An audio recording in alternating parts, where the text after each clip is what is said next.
Hollywood, Pasadena, es Hollywood. La esencia, si tiene un padre se llama John Ford en la diligencia. Ciudadano Kane no es una masa, es la cima. Sí, decir que es lenta, que es aburrida. El problema es que de cine todo el mundo opina. Así que Marilyn asesinada por la CIA. Todo es plástico, decadencia y pose. Los puso Billy Wilder en el crepúsculo de los dioses. Es la fábrica de sueños, aspirantes a estrella, productores miles, decadencia, glamour, es la magia del cine.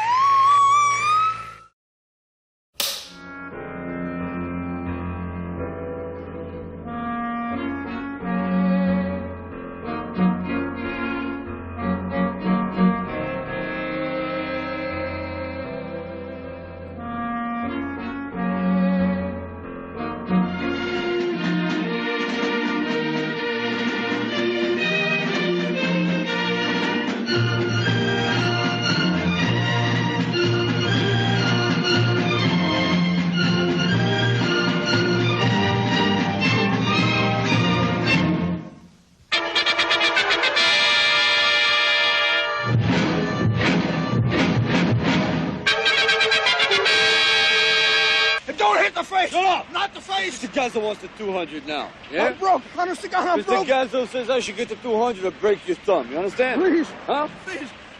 What's your name again? Huh? Bob. Bob.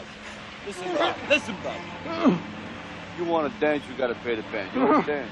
Sonny was right. The working man is a sucker, Dad. He's a sucker. He's wrong. It don't take much strength to pull a trigger, but try and get up every morning, day after day, and work for a living. Let's see him try that.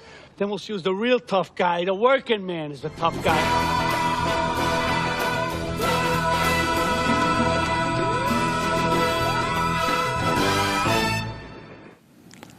Bienvenidos a Spoilers. Hoy hablamos de la clase obrera en los Estados Unidos a partir de algunas películas, a partir de algunas series. Nos acompañan María Corrales. Muchas gracias por estar aquí. Gracias a vosotros. Ricardo Romero, bienvenido. Gracias a vosotros.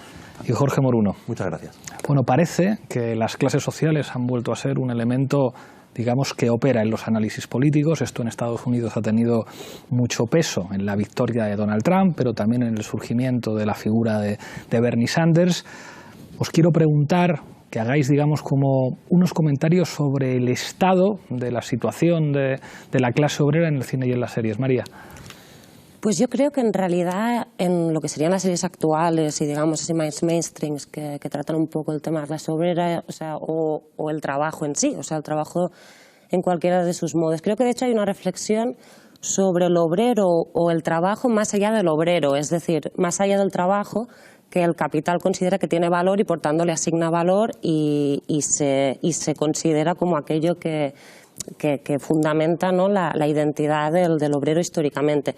Por ejemplo, yo que sé, pues Peaky Blinders, que tiene una escena maravillosa en la tercera temporada, en la que ellos, que son gitanos y evidentemente pues están en los márgenes de todo, llega un momento que se incorpora en la vieja aristocracia decadente rusa, que es un momento muy chulo de la serie en la tercera temporada, y al final, o sea, aunque han ganado un montón de dinero y tal, él mismo dice, es que nosotros nunca vamos a ser como ellos, ¿no? Y ahí como genera, aunque nunca trabaja con el Partido Comunista, nunca trabaja con, o sea, siempre está como boicoteando un poco los planes revolucionarios del Partido Comunista, sí que genera una línea divisoria entre todo lo que queda fuera de la aristocracia y la élite. Y para mí el gran paradigma de eso en realidad es el cuento de la criada y el feminismo, es decir, cómo plantea en el cuento de la criada el trabajo más allá del trabajo al que históricamente se le ha asignado valor. Y eso me parece algo súper útil para la izquierda, porque no es útil para el feminismo, es útil para la izquierda a la hora de analizar la crisis de los sindicatos, la crisis del empleo y todo lo que queda fuera de lo que tradicionalmente se ha asignado como la clase obrera, que no es una identidad que opere mayoritariamente y que por lo tanto es útil para repensar esos ejes de división. Ricardo. Pues bueno, yo creo que la clase obrera la verdad se conoció tiempos mejores, ¿no? Si hablamos de cine y televisión, creo que la clase obrera es la gran ausente en todas las grandes superproducciones, más allá de circuitos cerrados o más allá de personalidades como la de Ken Loach o de David Mackenzie, el director norteamericano, que creo que luego lo comentaremos. Es más, creo que es así porque el mundo del trabajo es el gran ausente en los minutos de rodaje, en las grandes series, en las grandes superproducciones, ¿no? Tanto es así que cuando una película muestra minutaje, muestra rodaje en el mundo del trabajo, automáticamente le ponemos la etiqueta de social o peor incluso de autor, ¿no?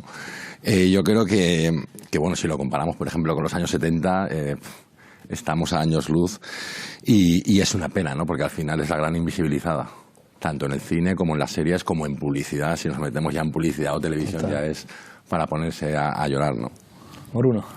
Sí, hombre, de alguna manera el cine, que es la mayor producción de imaginarios y la mayor producción de ideología, de alguna manera es un correlato de lo que viene a ser las relaciones de poder y de cómo se percibe la realidad, ¿no? Y cómo de alguna manera en los últimos 30 años, con la hegemonía, el ascenso de la hegemonía neoliberal, no es que no aparezca directamente gente que pueda venir de la clase obrera, sino que cada vez ocupa menos un papel protagonista como aquel que abandera una serie de luchas, como que ocupa la centralidad, digamos, ¿no?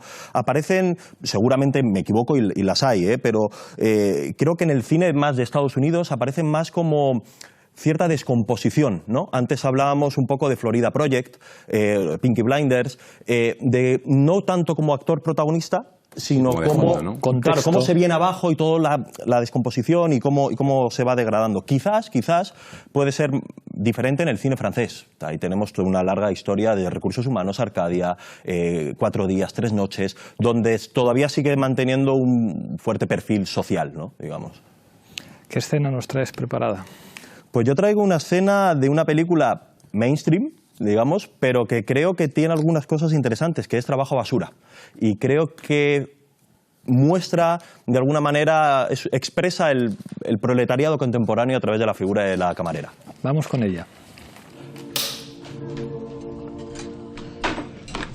Joanna, would you come here a minute, please? Yeah. I'm sorry I was late. I was having lunch, and We need to talk about your flare. Really? I have 15 pieces on. Well, okay, 15 is the minimum. Okay? Okay. Now, you know, it's up to you whether or not you want to just do the bare minimum, or, well, like Brian, for example, has 37 pieces of flare on today, okay? A terrific smile. Okay, so you want me to wear more? Look, we want you to express yourself, okay? Now, if you feel that the bare minimum is enough, then okay, but some people choose to wear more, and we encourage that, okay? You do want to express yourself, don't you? Yeah. Okay, great. That's all I ask. Okay. Joanna. Yeah. We need to talk. Do you know what this is about? My, flare? I'm counting, and I only see 15 pieces. What do you think of a person who only does the bare minimum? Huh, what do I think? You know what, Stan? If you want me to wear 37 pieces of flare like your pretty boy over there, Brian, why don't you just make the minimum 37 pieces of flare? Well, I thought I remembered you saying that you wanted to express yourself. Yeah, you know what? Yeah, I do. I do want to express myself. Okay? And I don't need 37 pieces of flare to do it.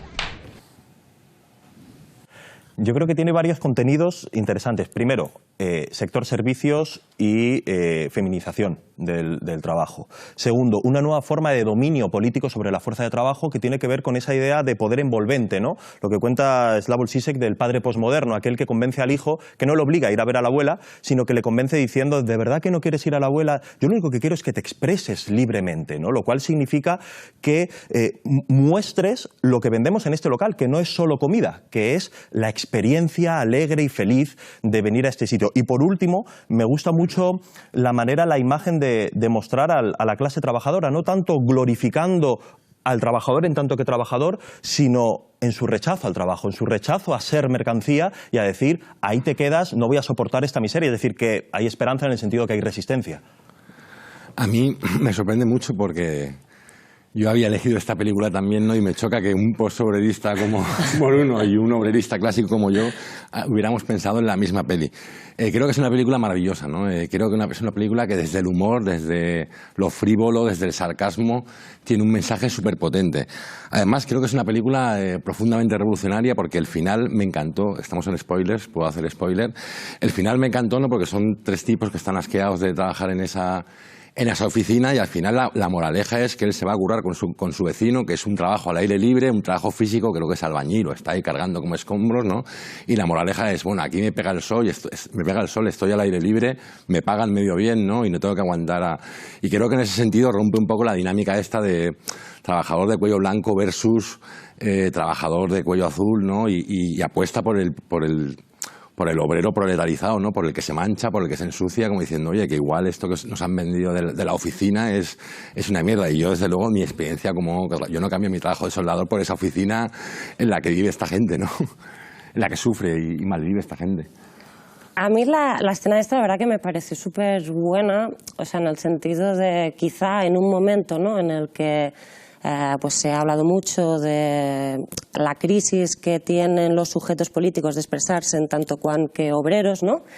Al contrario, tu jefe en este caso, te está diciendo todo el rato que te expreses solo a través de tu relación por el trabajo. Cuando tú dices, oye, o sea, al final acaba diciendo, yo no me puedo expresar únicamente a través de mi relación con mi trabajo o como camarera, porque yo soy muchas otras cosas más que precaria, camarera, etcétera, etcétera, ¿no? Y creo que en relación a la precariedad en el trabajo o los atributos que generan identidad en relación al trabajo genéricamente, en mi generación o aquello que se ha llamado precariado de alguna manera, no tiene tanto que ver, ¿no? Con la identidad de soy camarera, soy minero, ¿no? O sea, mira, este verano me leía un libro de David Pease sobre la huelga de los mineros de los 80 y hay una parte en la que dice, yo no soy sindicalista, yo soy minero, ¿sabes? No tengo por qué ir a los piquetes porque soy minero, y repito mucho la expresión sobre o sea, en plan, lo que significa, ¿no? En términos de identidad de ser minero.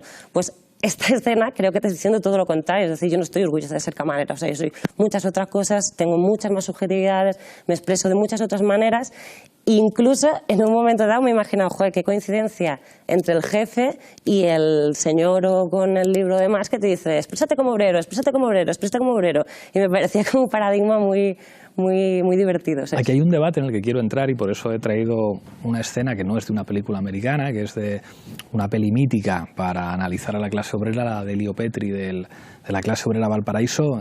Vamos a verla.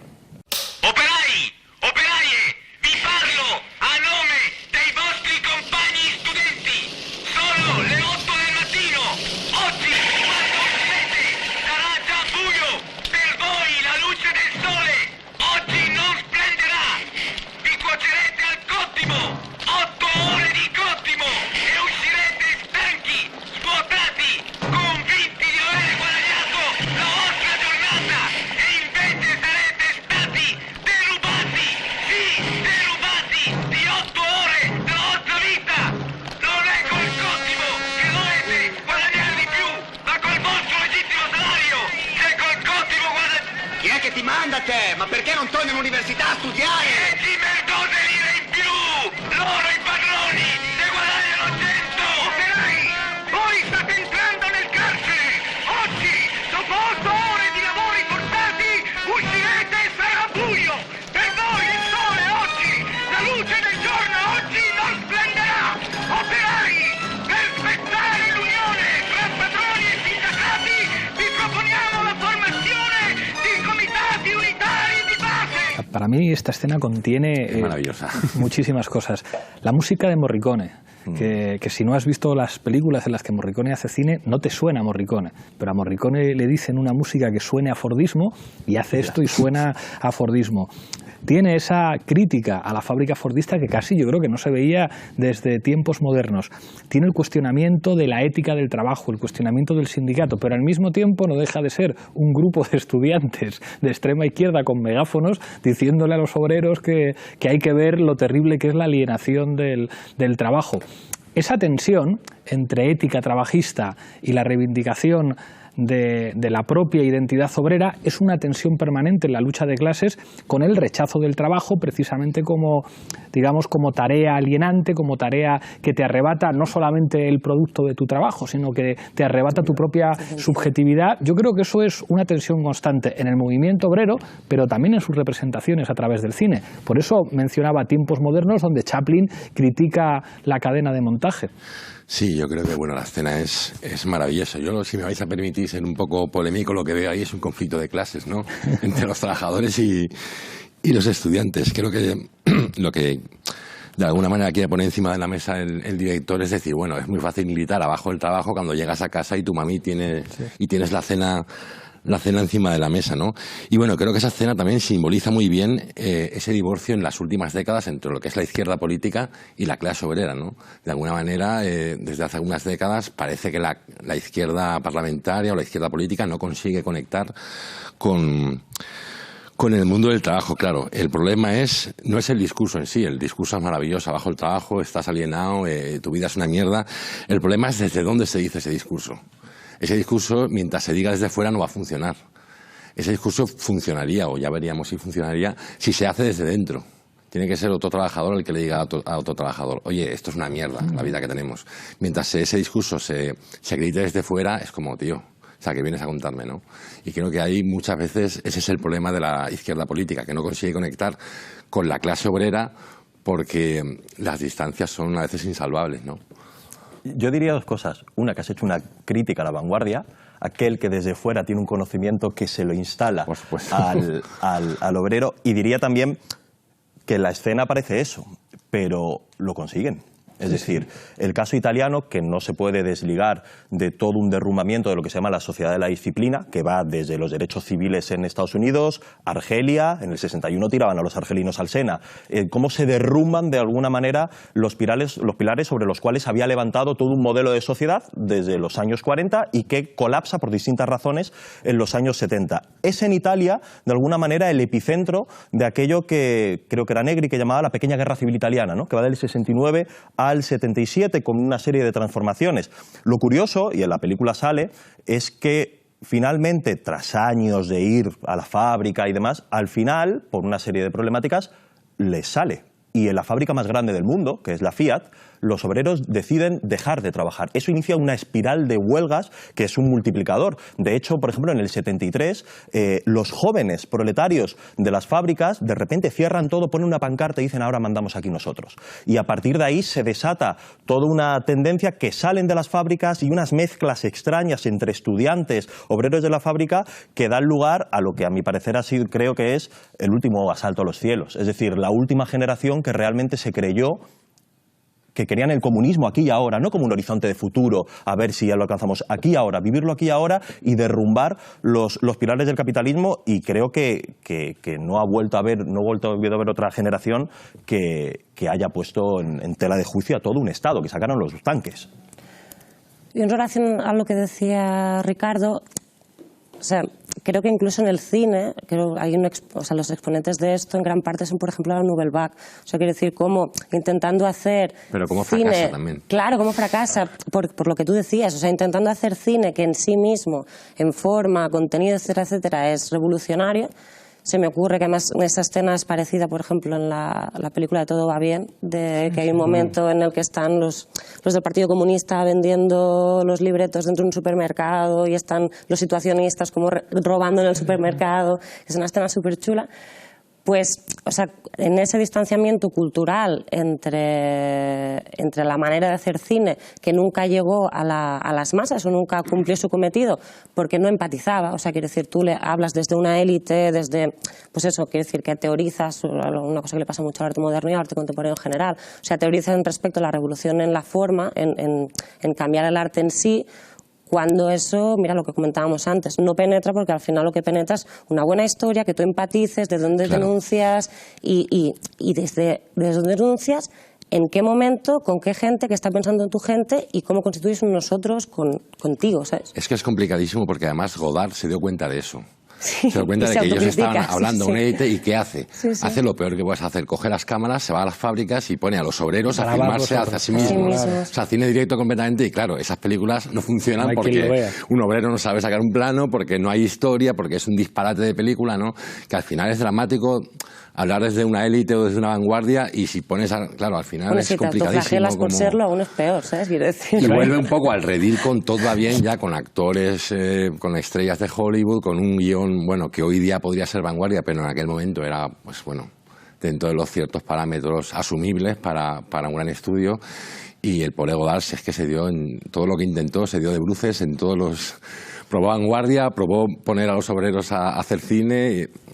Pero es hay- un drama, es un drama. Hay una cosa, o sea, cuando hablamos de los posobreristas, se llaman posobreristas porque antes eran obreristas. ¿Y por qué eran obreristas? Porque entendían que el campo de batalla político era la fábrica y por lo tanto rechazaban al partido que hace política en el Parlamento, que entiende que el campo de batalla político es algo diferente a la fábrica y experimentan en Marguera, pero claro, luego se hacen posobreristas cuando Negri empieza a hablar de obrero social y dice, no, es que ahora la clave de la producción, utilizando el concepto este de Marx de intelecto general, es pues lo que aparece en Trabajo Basura.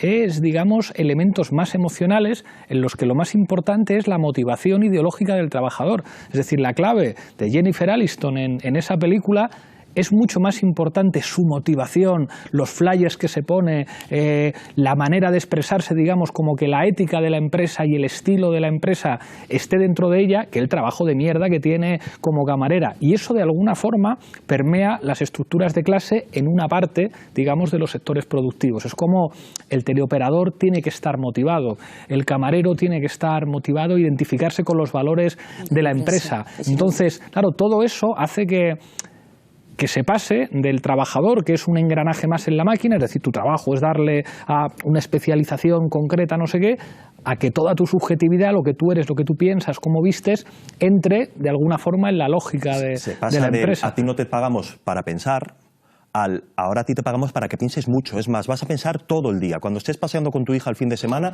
vas a estar pensando. Ya no se trata de que hagas lo tuyo y te vayas en el trabajo y que separes, por lo tanto, tu tiempo de no trabajo de tu tiempo de trabajo. Ahora tu tiempo de trabajo, de alguna manera, te envuelve porque tienes resultados, objetivos, donde te dan una flexibilidad, donde tú decides cómo organizarte, lo cual supone que el domingo a lo mejor estás trabajando y pensando para desarrollar eso. Al mismo tiempo te exigen ese vuelco emocional. De hecho, en recursos humanos se habla de contrato emocional, donde tú no solo contratas una serie de condiciones, sino que también, pues si toca el sábado irte a Aranjuez a pintar cuadros para hacer team building, pues te tendrás que ir, porque aquí lo que importa es la cohesión, donde en lugar de salarios lo que ofrecemos es buen ambiente y buen rollo. Al mismo tiempo te exigen una serie de condiciones emocionales y de volcar el alma, al mismo tiempo que socavan la condición para que se produzca la alegría. Es decir, te someten a un estrés tan fuerte que luego sucede, como por ejemplo en Inglaterra, donde las bajas por razones de huelga bajan, pero se han disparado por razones de enfermedades mentales, estrés. Según el Instituto Nacional de Estadística Español, el 59% de los trabajadores sufren de estrés. Y eso es algo que te puede destruir por dentro. Bueno, incluso que el compañerismo y la solidaridad es precisamente identificarse con la empresa en sí. Claro. Este verano fui a ver una amiga mía que está trabajando en un bar de Londres. Y era brutal porque, claro, o sea, en un bar tú pides horas, ¿no? O sea, no te las dan, no es como tienes una jornada laboral pautada, sino que tú estás pidiendo horas y te hacen un favor por darte horas de trabajo. Entonces, cuando yo llegué, el tío del bar montó una fiesta con todos los compañeros de trabajo y tal, todos con un estilo distinto, etc. Y la cohesión era precisamente no quitarse horas unos a otros, ir a trabajar el domingo para cambiárselo, se lo cambian entre ellos, ni siquiera es que el jefe, ¿no?, te diga los domingos se libra o no se libra. Es decir, la solidaridad y la colaboración era la colaboración dentro de la empresa y dentro de la identidad empresa. Y fuera de eso no había ni solidaridad. O sea, esos lazos se habían constituido en torno a eso. Se me pareció el afterwork monstruoso. Ya no es tomarte unas cañas con es tus amigos, afterwork, sino que es el afterwork en tanto que compañeros de empresa de nación. Y entre ¿no? empresas, porque el coworking es eso también, ¿sabes? O sea, distintas empresas. Sí, pero luego vayamos a los datos crudos. ¿En cuántas empresas se produce eso? Es que a veces vosotros pecáis de pintar un escenario en el que toda España tiene trabajos de estos, ¿no? Y yo creo que no es tan así. O sea, es cierto que este trabajo APP, que es convertir al individuo en una APP andante, estoy todo el rato pensando desde los que Yo porque lo conozco de cerca el tema de, por una compañera, el tema de los que te piden por la calle que te asocies a... Y claro, eso sí que es lo que tú dices, ¿no? Llego a casa y estoy pensando a ver a quién puedo hacer socio y sí que te llevas un poco el trabajo a casa, ¿no?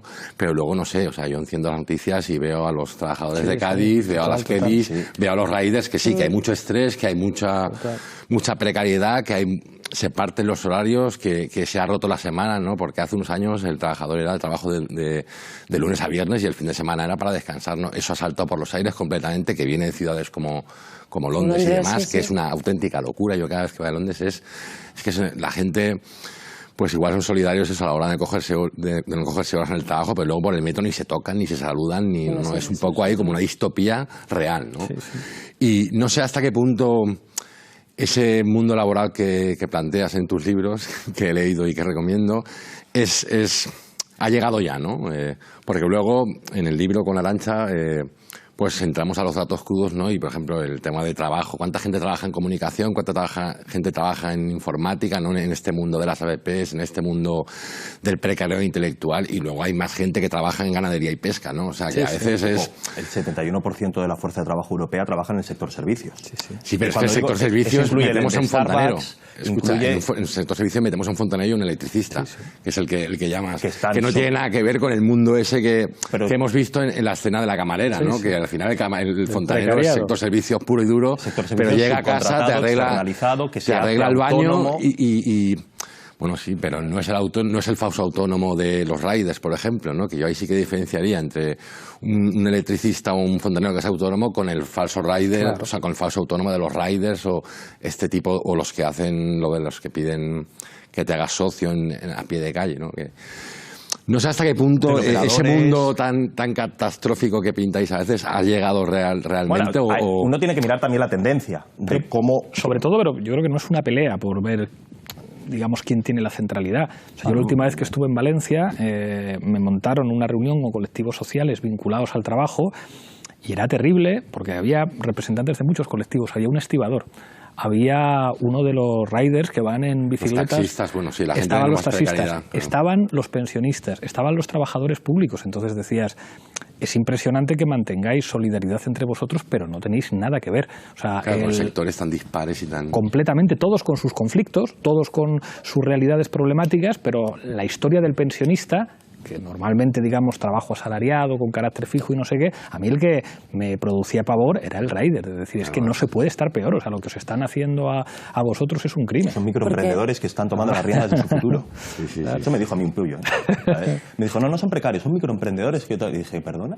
Pero precisamente lo que se tenga en común no es tanto, volviendo a la parte de la camarera y todo el rollo, no es tanto el hecho de significarse desde su posición de camarero, pensionista, etcétera, etcétera, sino ver que tienen atributos compartidos en relación a la precariedad, porque cuando se te parte la jornada, cuando tú no llegas, cuando tal, o sea, tú lo que coges son atributos de miedo, movilidad, no sabes dónde empieza la vida y dónde acaba el trabajo.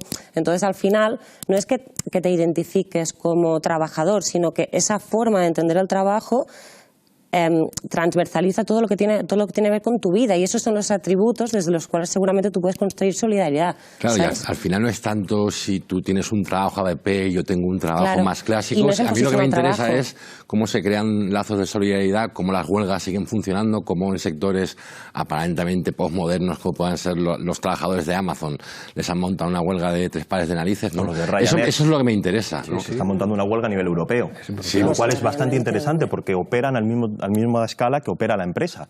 Ese es el europeísmo que a mí me interesa. Claro. Que es, o sea, ya no es tanto, pues eso, si tu trabajo entra más en la onda posmoderna o si no sé, cómo se están creando esos lazos, esos vínculos y esas huelgas tremendas que se están organizando, ¿no? Además, estamos en un momento ahora mismo de muchísima conflictividad y creo que el número de huelgas estamos en cifras realmente escandalosas, ¿no? Vamos con tu escena. Mi escena, la verdad es que no sabía muy bien qué peli elegir porque estaba acogida ya Las uvas de la ira, está acogida la de Trabajo Basura y me decantó por Comanchería, que es una película maravillosa, una película mainstream, no hay nada al Oscar a la mejor película. Si queréis la vemos y la comentamos. How is anybody supposed to make a living here? People have made a living here for 150 years. Well, people lived in caves for 150,000 years, but they don't do it no more. Well, maybe your people did. Your people did too. A long time ago, your ancestors was the Indians. So someone came along and killed them, and broke them down, made you into one of them. 150 years ago, all this was my ancestors' land. Everything you could see, everything you saw yesterday, to the grandparents of these folks took it. And now it's been taken from them. Except it ain't no army doing it. It's those sons of bitches right there.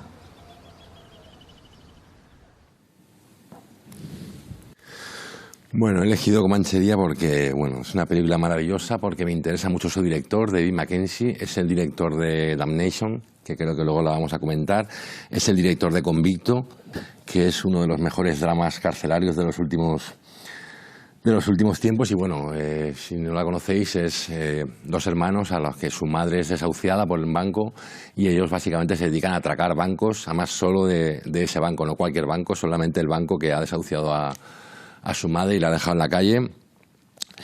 Y bueno, es una forma de western moderno, actual, es una especie de road movie, de huida hacia adelante. Ellos los van atacando bancos hasta que Jeff Bridges, en un papelón, los va acercando. Una de las cosas que me llama la atención de la película es cuando el pueblo llano, los habitantes que está ambientado en el sur de Estados Unidos, se suman a la cacería alegremente, ¿no? O sea, cogen sus rifles del porche de casa y se suman con el sheriff a dar caza al hombre, ¿no?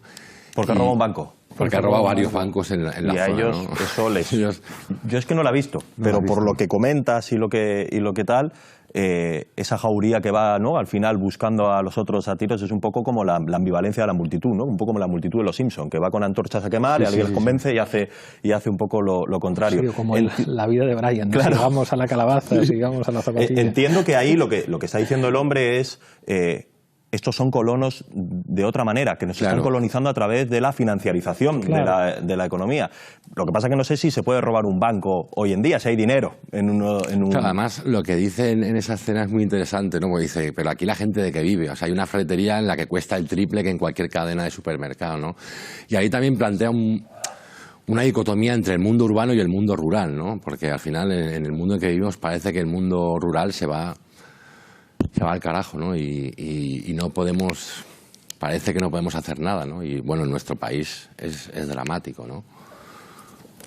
Yo tampoco la he visto, pero o sea, la escena me parecía interesante desde el punto de vista de las expectativas, o sea, es decir, ¿no? Me parece que en la escena condensa el hecho, ¿no? Cuando al principio él le dice... bueno, aquí se está bien, ¿no? En plan que se quiere quedar en el pueblo, y el otro le dice, pero ¿por qué la tienda esta tal? Y entonces empieza a hablar, ¿no?, de cómo o sea, como la tierra entendida como es mi propiedad porque yo le meto trabajo ahí, o sea, Marx, todo eso, va pasando de, pues eso, de unas manos a otras y eso.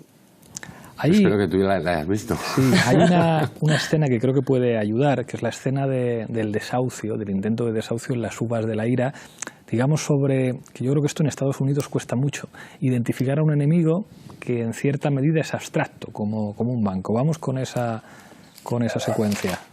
I can't help that. All I know is I got my orders. They told me to tell you to get off, and that's what I'm telling you. You mean get off my own land? Now, don't go to blaming me. It ain't my fault. Whose fault is it? You know who owns the land, the Shawnee Land and Cattle Company. And who's the Shawnee Land and Cattle Company? It ain't nobody. It's a company. They got a president, ain't they? They got somebody who knows what a shotgun's for, ain't they? Oh, son, it ain't his fault because the bank tells him what to do. All right. Where's the bank? Tulsa. What's the use of picking on him? He ain't nothing but the manager, and he's half crazy himself trying to keep up with his orders from the east. Then who do we shoot? Brother, I don't know. If I did, I'd tell you. I just don't know who's to blame. Well, I'm right here to tell you, mister, there ain't nobody gonna push me off my land. My grandpa took up this land 70 years ago. My pa was born here. We was all born on it. And some of us was killed on it. O sea, aquí hay una cosa que es como muy americana, lo de a quién tengo que disparar, que esto en las narrativas estadounidenses es muy importante. La imagen que entusiasma a los liberales es la imagen del tipo con el Winchester esperando al recaudador de impuestos, porque es muy fácil identificar al recaudador de impuestos, que en última instancia es el Estado y es la garantía de los servicios públicos, como el enemigo. Pero identificar al banquero es enormemente complicado, y yo creo que esto, en Damnation de Mackenzie, él hace un esfuerzo que yo creo que a todos los que estamos acostumbrados a conocer cómo es la izquierda norteamericana haciendo cine, nos alucina. O sea, acuérdate, algunos participamos en una petición en Internet para que hubiera segunda temporada de la serie, porque es una serie que se esfuerza con mucha sencillez en decir el enemigo son los capitalistas y los banqueros. Algo increíble en el cine norteamericano. O sea, yo cuando veía la serie no me lo podía creer. Era alucinante. O sea, que es... Yo no pensé que era americano. Vamos a poner el vídeo del tráiler de Damnation, que ya el tráiler es tremendo. My friends, there are devils out there. Our banks and government have all conspired to rip off the very people who grow our food and keep our nation strong. I say we call down a miracle. A revolution. Yeah. We at war. We at war out there. You know the Midwest is young and restless. Make no mistake about it. This is a war between the people of this country and those who seek to control us. This strike's over. You killed 2 men in this town. Can't have your farmer struck getting any bigger. Those who side with wealth and power must be recognized for what they are. The enemy. You out there organized in a common revolt. We're gonna need the damn National Guard. O sea, es que tiene cosas geniales, porque además el tipo es muy listo. Hay una cosa que la lucha de clases en Estados Unidos ha operado siempre, que es el populismo. Cuando dice, esto es la lucha de la gente de esta tierra contra los ricos, contra sus enemigos, que es algo que en la cultura política estadounidense ha funcionado siempre, y en esta serie es que, o sea, es todo perfecto para explicar la lucha de clases. Hay fascistas, que son estos del Ku Klux Klan. Hay pistoleros de la patronal, que no son exactamente lo mismo. Es decir, la patronal utiliza a los fascistas, pero los fascistas tienen cierta autonomía. Los pistoleros de la patronal son mercenarios que trabajan, los huelguistas son buenos, y hay una cosa que esto... O sea, la única razón por la que a mí me pareció una película muy interesante sobre la Guerra Civil Española, Tierra y Libertad, que es una versión de homenaje a Cataluña, que cuenta una versión orwelliana que no me creo, pero dice una cosa que no he vuelto a ver hasta Damnation, decir que la revolución es una cosa buena. O sea, conseguir que haya una película que diga las revoluciones están bien, o sea, no la resistencia al fascismo, no. Hacer la revolución es una cosa buena, y eso aparece en Damnation, donde los protagonistas, los buenos, los guapos, son revolucionarios. Claro, es que además hay que tener en cuenta que la serie, bueno, tanto la serie como Las uvas de la ira está ambientada en la Gran Depresión. Hay que tener en cuenta que hablamos de un periodo excepcional en el que se producen 7 millones de muertos por la hambruna. ¿Vale? 7 millones de muertos a los que no se le acusa al gobierno americano de genocida ni al capitalismo de culpable, ¿no? Estamos hablando de un periodo en el que el sindicalismo norteamericano vive su cenit. Estamos hablando de un periodo en el que el Partido Comunista Americano alcanza su mayor número de afiliados y se plantan en casi 500.000 de afiliados en los años 20 y en los años 30 en Estados Unidos. Claro, yo quería recuperar aquí a John Steinbeck, el autor de Las uvas de la ira, con una frase, ¿vale? Dice, el socialismo nunca proliferó en Estados Unidos porque los pobres no se ven a sí mismos como proletarios explotados, sino como millonarios con inconvenientes temporales. Claro, está la cuestión de la excepción, ¿no? Por la excepción es porque en Estados Unidos el socialismo o las ideas socialistas no han calado como ha calado en el resto de Occidente o países capitalistas, ¿no?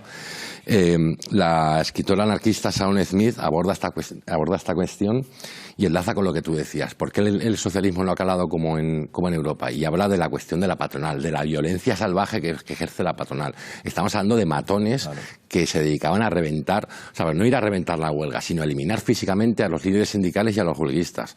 Llegaban con una escopeta y les pegaban 3 tiros, ¿no? Recordemos la infame compañía de detectives Pinkerton, que era una red nacional de matones y mercenarios que se dedicaba bajo nómina, bajo sueldo, a reventar huelgas.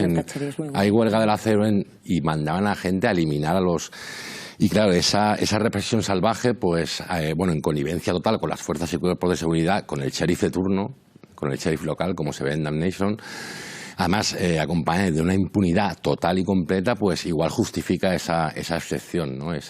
Porque en Estados Unidos, porque a veces se echa, como dice Steinbeck, a lo cultural, ¿no? Es que aquí tenemos el individualismo muy metido dentro, forma parte de nuestra cultura, igual ha sido por esa represión salvaje que nos ha visto en otra parte, ¿no? Desde el final de la Primera Guerra Mundial, que empieza la decadencia de Europa y Estados Unidos empieza su posición hegemónica porque le deben dinero los europeos y todo esto genera un nuevo clima, el giro conservador de Estados Unidos es brutal. O sea, pero tan brutal que pensaban, primero el odio a todo lo de fuera, el odio a los italianos, el miedo rojo que se empieza ahí a gestar y hasta luego ya el macartismo, más yo que sé, en los años 50, y toda esta tendencia, yo qué sé, utilizaban el gas, el ciclón B, para los inmigrantes en la frontera, que luego lo utilizarían los nazis, prohibieron la importación de Ulises de Joyce, practicaban la esterilización en gente con problemas mentales, un ataque a muerte contra todos los sindicatos, pero hasta el final. Y de hecho, en la Gran Depresión, Hoover, que era un pirao del todo, de hecho por eso luego pierde contra Roosevelt,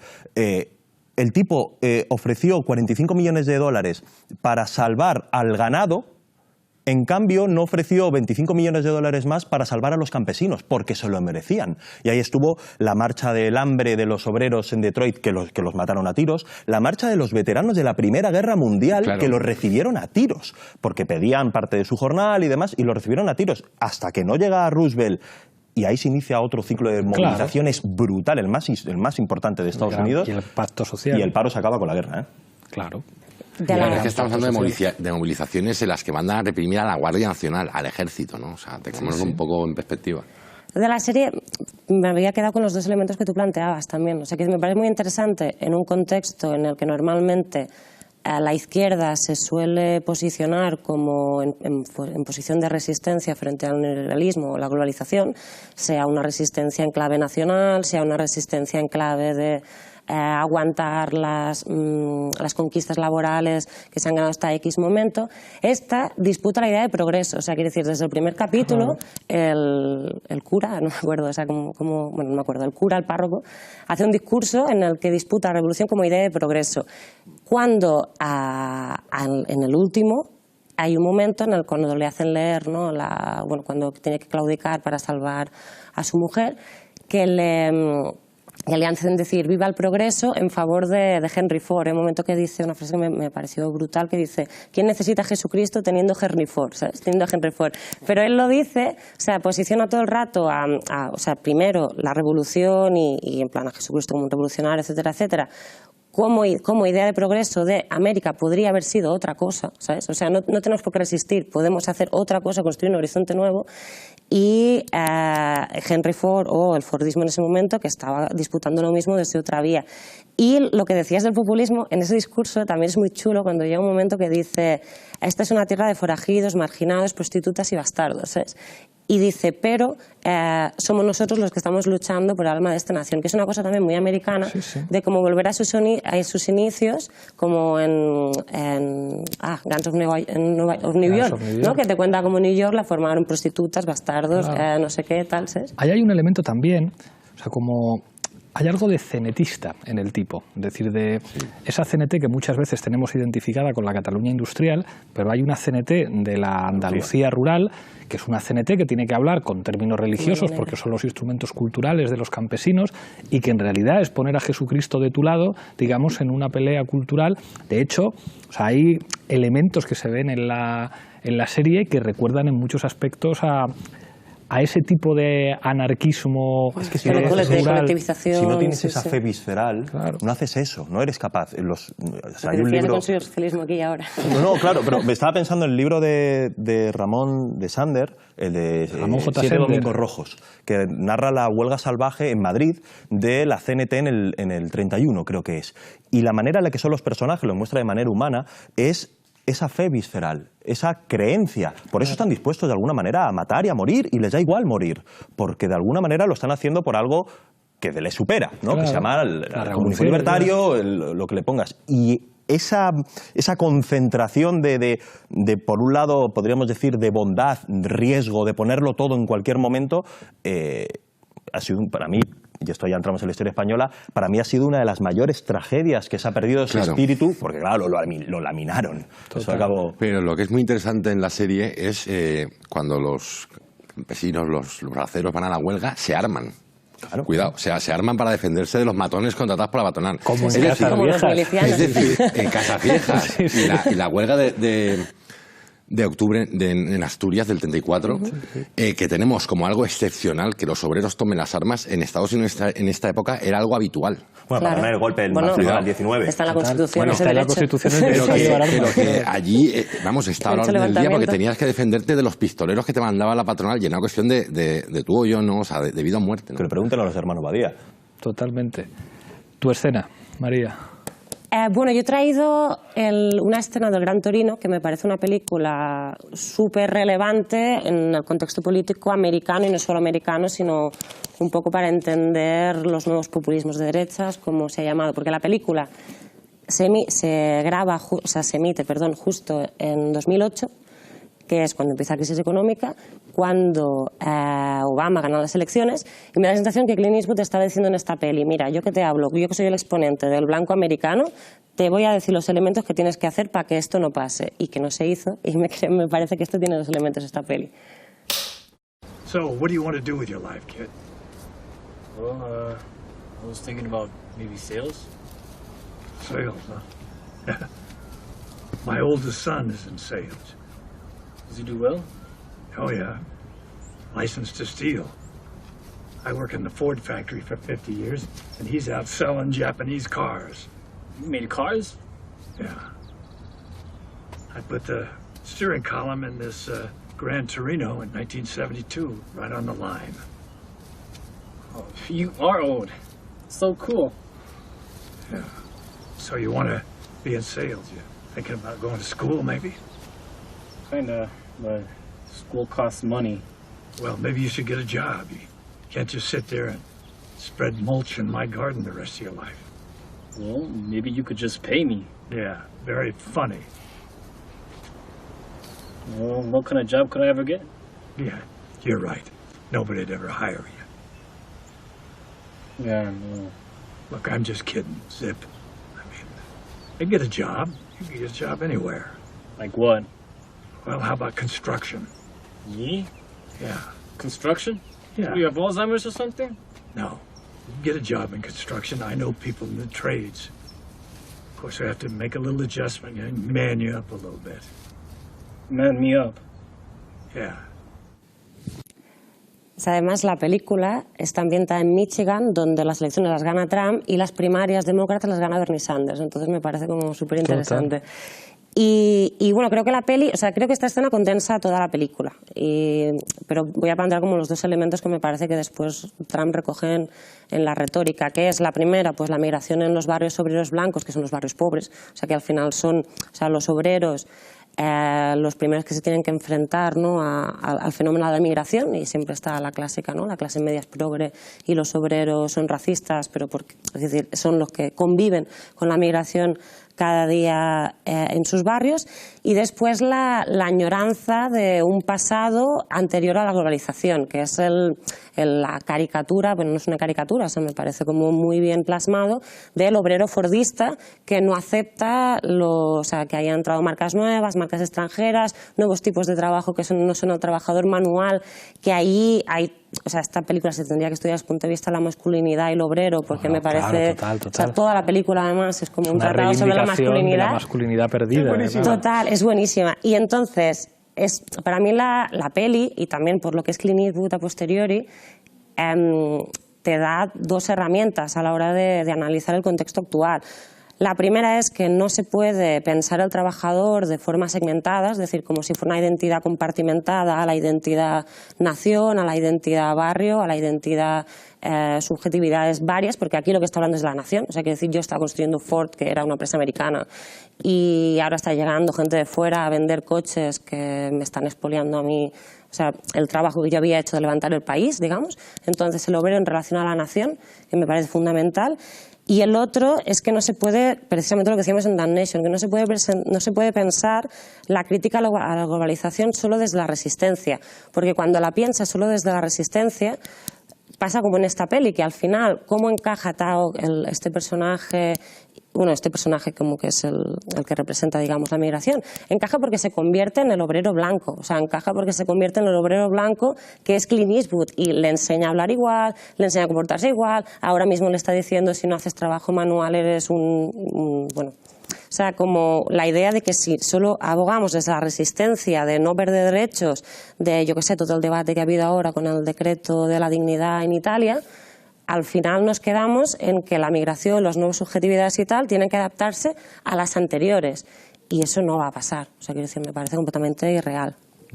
Creo que es un proceso que de distintas maneras y periodos de manera concreta históricamente se ha dado. Es decir, para un obrero de 1920 de la Peugeot francesa, el obrero oficio del siglo XIX era un extraterrestre. Eran como dos mundos separados. Y aquí me viene un poco a la cabeza el libro este de Richard Sennett, de La corrosión del carácter, que es, de alguna manera, Clint Eastwood con su propio hijo. Él fabricaba coches, hacía cosas, y ahí engancho con The Wire, en este país hacíamos cosas, y ahora su hijo vende, de Fordismo, vende coches japoneses en Estados Unidos. O sea, antes fabricábamos aquí y ahora cómo se ha vuelto... Y este es combatiente de Corea. Claro, sí. De alguna manera es... Yo creo que, y aquí volviendo quizás a lo de Sajonia o este caso, ¿verdad? El inmigrante es de alguna manera el síntoma de mi miedo, que proyecto sobre él mi propia inseguridad de un mundo que se me derrumba y no sé a dónde vamos y qué va a ser de mí y me quedo fuera, ¿no? Que es un poco el documental este de Michael Moore de su padre cuando va a Flynn, que es en plan... Todo esto ahora está devastado. Esto es un mundo que ya ha pasado, ¿no? Y ahí, sí, pero es que por lo menos me da la sensación de que lo planteáis como si fuera maravilloso que el hijo venda coches japoneses que se venden más baratos, ¿no? O sea, al final hay un libro maravilloso que viene a colación con el personaje de Gran Torino que se llama Matar al chino, de Miquel Fernández, que bueno, hace un estudio de campo con los vecinos y vecinas en el Raval y habla de lo que tú comentabas, ¿no? Está por un lado el vecino de toda la vida, que pertenece a la clase trabajadora baja, que a priori tiene más prejuicios racistas, y luego está, como dice en el libro, el modernito, que es el hipster de clase media con trabajos que a priori pues aboga por la diversidad, por la multiculturalidad, y no encontramos ni rastro de racismo. Pero ¿qué ocurre? Que profundizando en la investigación, en las prácticas de cada uno, resulta que el trabajador de clase media o el hipster que llega a gentrificar no compra en tiendas del barrio, porque compra productos vivos, o compra por Amazon. No tiene amigos migrantes, no convive con los migrantes, lleva a sus hijos a otros colegios fuera del barrio, y al final lo que tú decías, el que convive con el migrante, el que lleva a los mismos hijos al cole, el que baja a la tienda del pakistaní o del chino, es el... O sea, que al final es un poco... Ahí hay algo que a mí no me termina de encajar, ¿no? Porque parece como que la gente que con más fuerza grita viva la diversidad y viva la multiculturalidad son los que luego tienen más lejos a todas las personas migrantes, ¿no? Y ahí no quiero abrir la caja de los truenos, ¿no? Bueno, ese para otro día. Efectivamente, yo creo que podemos intentar hacer un segundo programa sobre la clase trabajadora. Sí, una horita llevamos aquí hablando. No hemos podido poner para comentar una escena que era, a mi juicio, imprescindible en este programa, que es la de Fran Sobotka en The Wire, pero la vamos a poner para terminar, así que quedaos con ella y reflexionar con todos vosotros. Fran Sobotka, hasta la semana que viene. Here, Brucey. I think they're your size.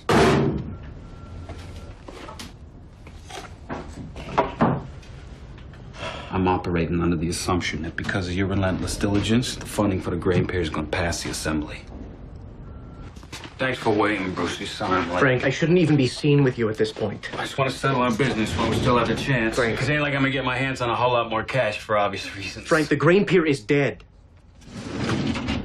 Half the votes we had lined up are walking sideways now. They read the paper, Frank.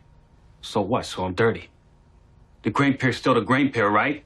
They ain't voting for me, Brucey. It ain't about me. I'm not going to lie, Frank. No one is going to stand with us now that the FBI is on you. They're scared. Of what? They took the money, Frank. And now they deliver the votes. They figure the feds are going to be on them, too. I'm sorry, Frank. Look, you find a way of putting this FBI thing to bed, and then maybe we can come back the next session with the grain pier. All right? You'll have a couple of people down there knowing they owe you a vote or two. I don't know what else to say. I don't. Sorry, Frank. You know what the trouble is, Brucey? We used to make shit in this country, build shit. Now we just put our hand in the next guy's pocket. Películas de gángsters. La convertí en estrella. La historia de siempre. Pégame, pero no me odies. Dime que no me odias.